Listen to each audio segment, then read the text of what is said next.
Do you really want to picture naked bodies when you're giving a speech? I swear in today's day, we would probably go to jail just for the very thought of that. The good news is there's better ways to combat your fear of public speaking. And today we're gonna talk about just that. We're gonna talk about how to build your confidence and how to eliminate your fear of public speaking head on. Let's go. Oh shit! Woo!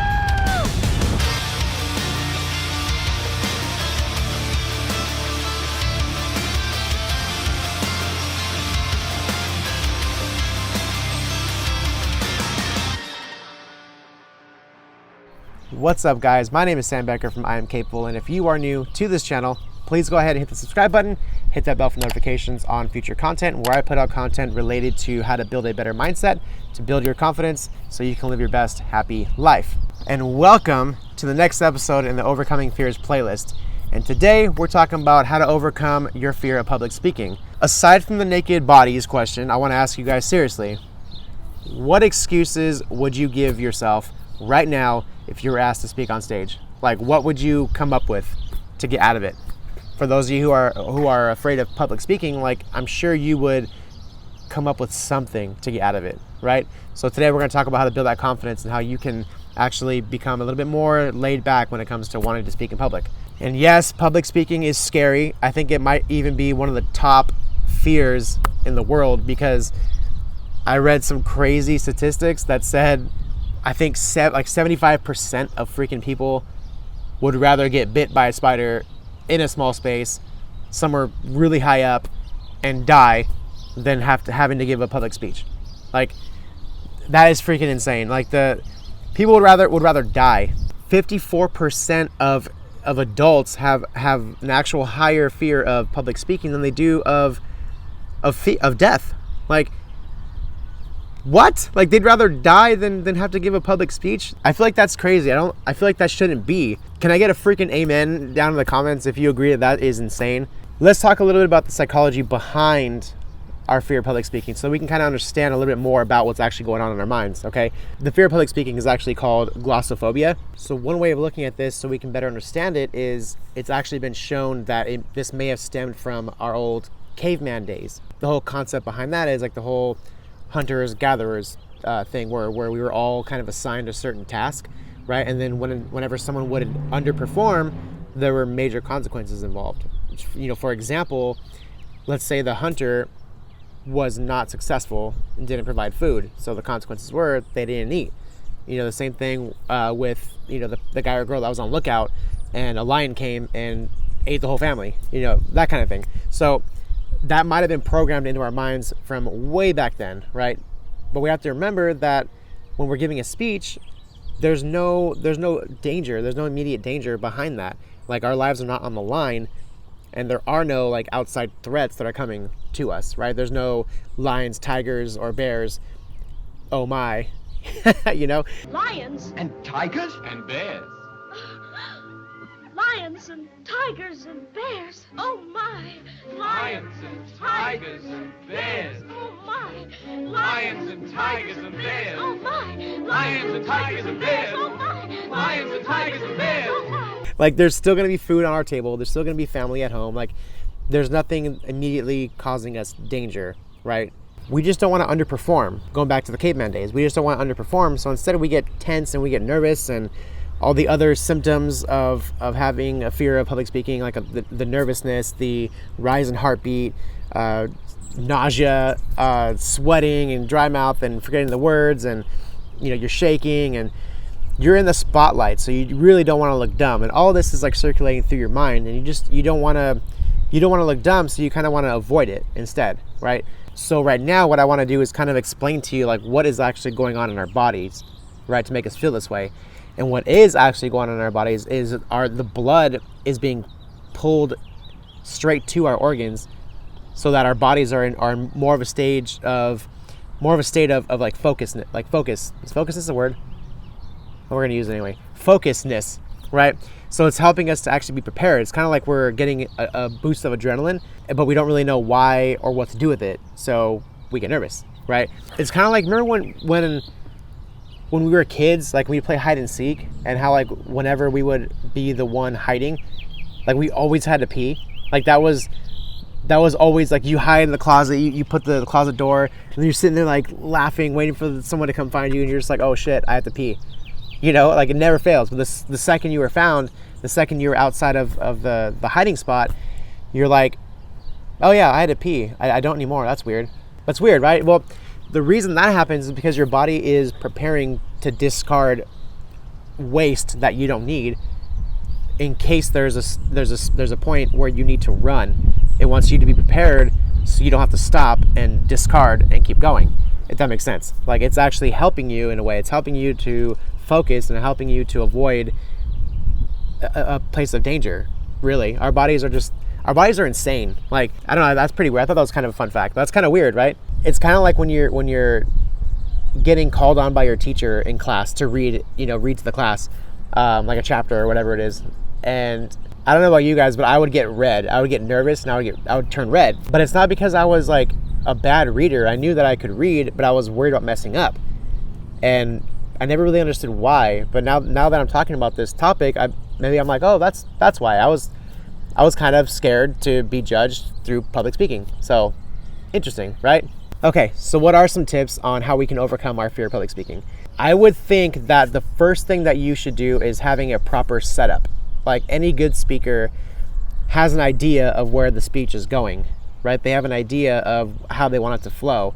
So having a proper setup in your delivery, I think, would be super beneficial to your confidence and how you can walk up stage and know exactly where it's going instead of just going up there and winging it. Then you'd be more prone to having like nervousness behind that, right? So there's a 3 R's technique that I really liked and I want to share with you guys. The first one is reason. So give them a reason to stick with you. Kind of give them like a preview on where this is going to be headed. Kind of like, hey, first we're going to go through the 10 steps or the 6 steps or the 6 tips or that kind of thing. Gives them an idea of how long the speech is going to be and where it's going to be headed. That way they're more prone to be engaged with it because they know that there's going to be an end result to it and where it's actually going. They'll have a storyline outline of where you're at, right? The next one is reveal. So this kind of goes in with the other one as well. So you're going to go over the topics that you promised them. So you're going to reveal section by section by section, right? So first you're going to tell them, this is what you're going to get. This is the reason.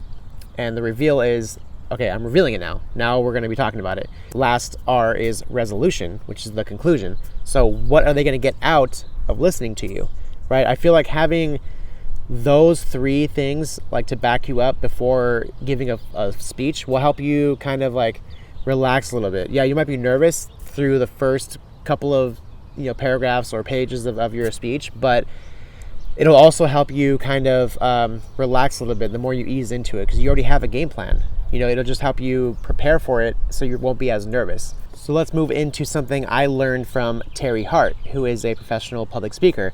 She has her own system that she came up with called the brief system. And what B stands for is believe what you're saying. So like if you don't believe it, why should the people that you're presenting it to believe it, right?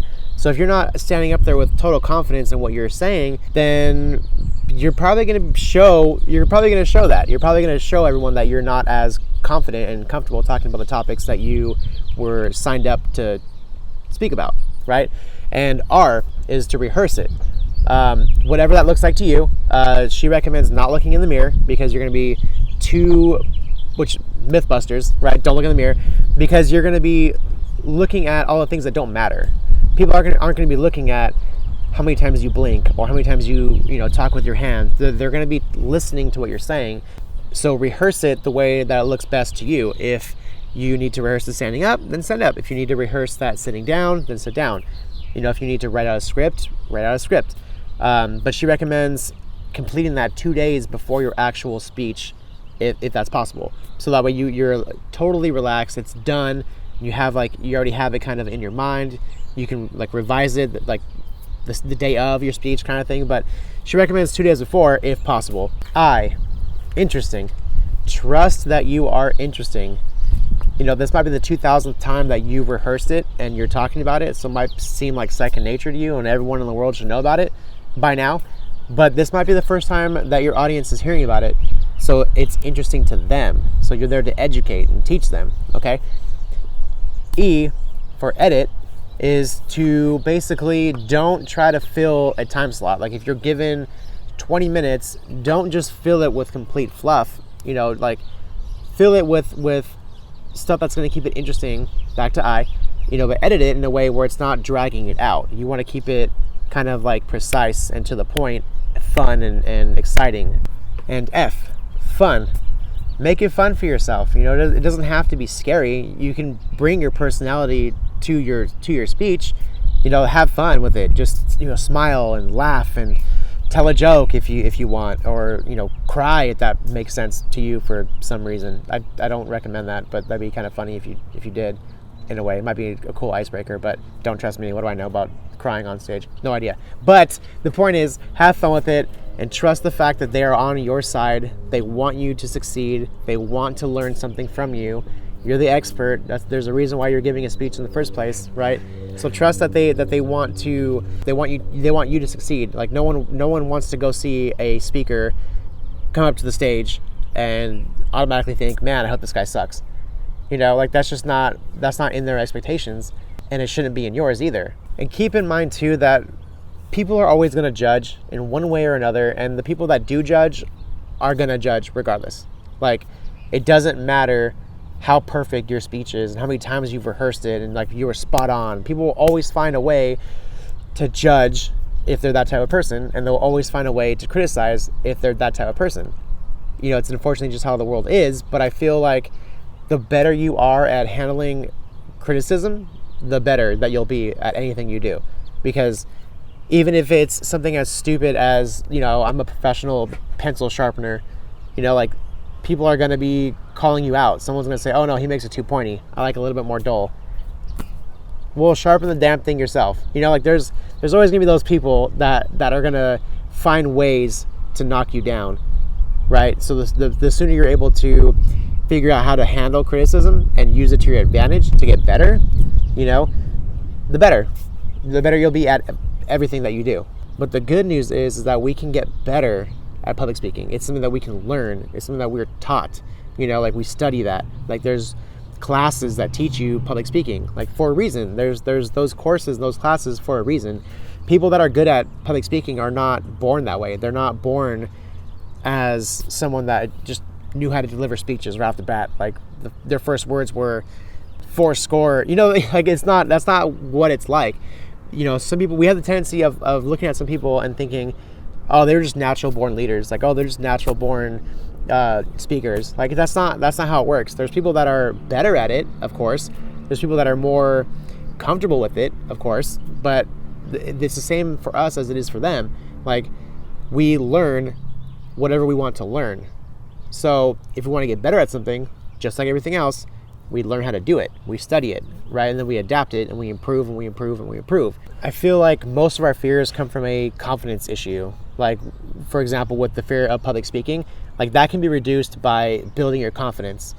And the way you build your confidence is through repetition, obviously. So the more that you do, the more you'll become confident at it, because you'll already be training yourself on how to do whatever it is that you're learning to do. So I feel like the more speeches that you deliver, the easier it'll be for you to overcome that fear. I know like the butterflies will probably always be there. I feel like that's just part of like giving speeches, but at least the nervousness will be a little bit further down because you are more confident when you're giving a speech, and you'll have a better idea how to prepare for speeches, which will then make you even more confident because you know exactly where the speech is going, right? So repetition is key. I'm glad I'm sharing this with you because I do want to be a speaker one day.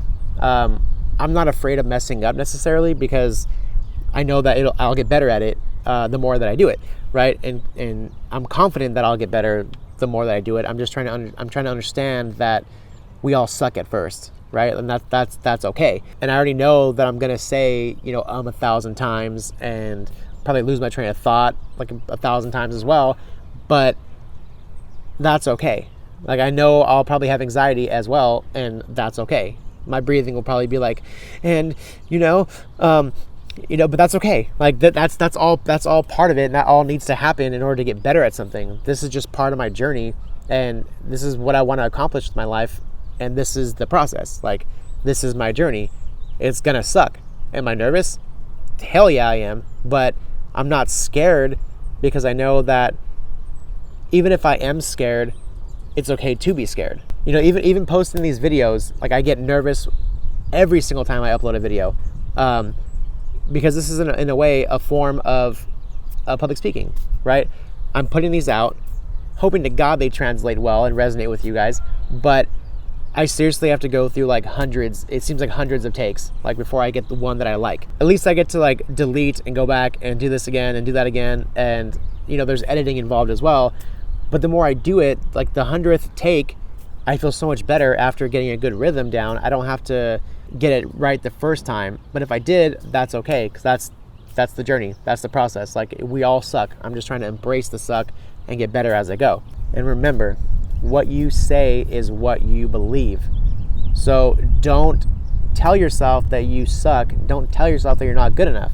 Like, you can only tell yourself that you are, and you're gonna kill it, and you're gonna be great at what you do, because what you say is what you believe. I highly doubt anyone's gonna come up to you after a speech that you've given and say, wow, dude, like that really sucked. You should never do that again. You know, some of the great speakers, I'm wondering, you think anyone's ever come up to Tony Robbins and said, hey, your speech really sucked? No, I highly doubt that, because first of all, people don't really come up to you and say that type of thing. Not only is it uncalled for, but like, you didn't ask for that opinion. If you ask, hey, did I suck? Then expect an honest answer. If they say, yeah, cool, improve it, get better, right?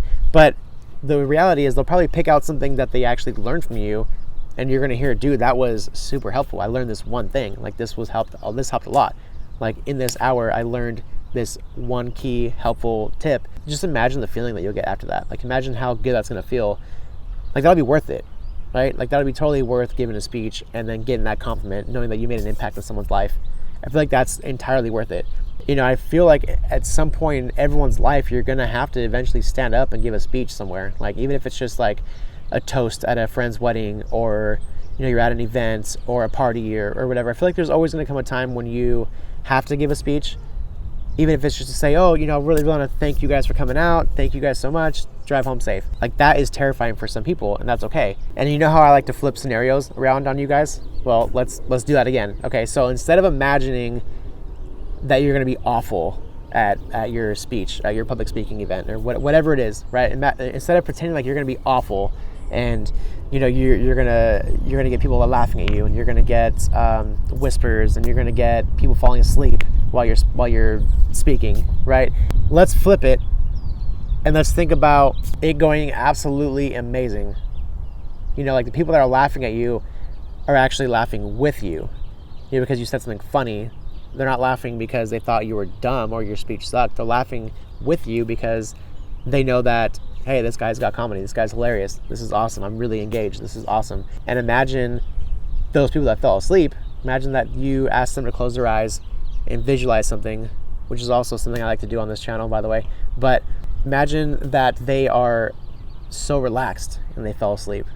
You know, like, there's 1,000 ways to look at things. Like, perspective is key.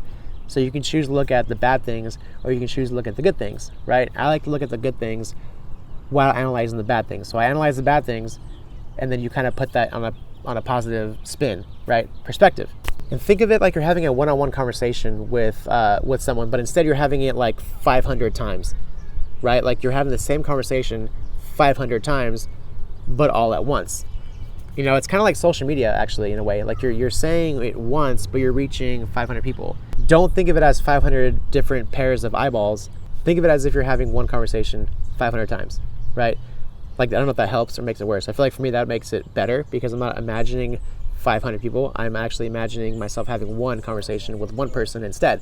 And, you know, because I'm not thinking of the 500 people, I'm thinking that I'm speaking with one person. It makes me feel a little bit more comfortable. Like, it's just crazy to think about, actually, social media. Obviously, it's just duh, Sam, but you know, public speaking is the same way. Like, you give one speech, you post one post, you're reaching all these people, right? So why aren't you nervous about posting on social media? Why aren't you nervous about commenting on social media? It's a way of public speaking as well. You know, maybe you are nervous about, you know, leaving comments or posting on social media. Maybe that is something that you are nervous about, like sharing your vulnerable thoughts and sharing your feelings. I get it. I'm sharing my vulnerable thoughts on every damn video I put out. I get it. But don't be scared. But you know, it's like you have to learn how to be comfortable with yourself and have fun with what you're doing. And the more you do it, the more confident you're going to be at doing it. You know, and I'm going to say this one more time just to finalize this video. Okay, remember that you're going on stage to perform. You're going on stage to teach. They want to learn from you. They want you to succeed. They're not there to boo you off stage. They want you to succeed. They want to learn from you. They want to know your personality. They want to get to know you. And like, you're going to be judged regardless, no matter how perfect your speech was, or how perfect your hair was that day, or your outfit was that day. You know, people are going to find a way to judge you if that's the type of person they are. So don't forget that. So you might as well have fun. Take a deep breath. Remember the brief system. Remember the 3 R's. I really hope this video was helpful to you guys. Thank you so much for watching. And as always, please go ahead and give me a like if you like this video. And please leave a comment down below. Let me know what your thoughts were. And don't forget to check out the rest of the videos in my Overcoming Fears playlist right here. And as always, guys, I appreciate you and I love you. Thank you guys for watching. And I'll be back with another video next Monday. Thanks, guys. Bye.